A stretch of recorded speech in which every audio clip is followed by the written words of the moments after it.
আপনারা জানেন যে মাদারীপুর সদর থানাধীন তাঁতিবাড়ি নামক স্থানে একটি ভয়াবহ দুর্ঘটনা ঘটেছে সকাল 11:30টার দিকে।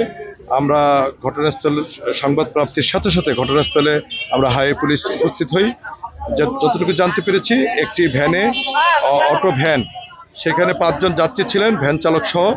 ভ্যানটি বরিশাল থেকে ঢাকামুখী ছিল। আর একটি অজ্ঞাতনামা গাড়ি, কেউ বলে এটা ট্রাক, কেউ বলে কাভার ভ্যান, আমরা জানতে পারিনি এখনো।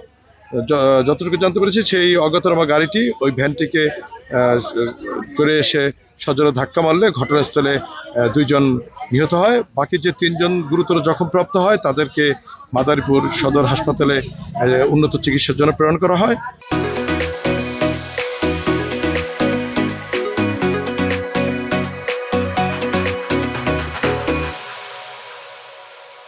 পরবর্তীতে আমরা যতটুকু জেনেছি যে হাসপাতাল কর্তৃপক্ষের মাধ্যমে একজন ওইখানে মারা গেছে। সর্বমোট 3 জন মারা গেছে, বাকি 2 জন গুরুতর জখমপ্রাপ্ত হয়ে হাসপাতালে চিকিৎসাধীন আছে।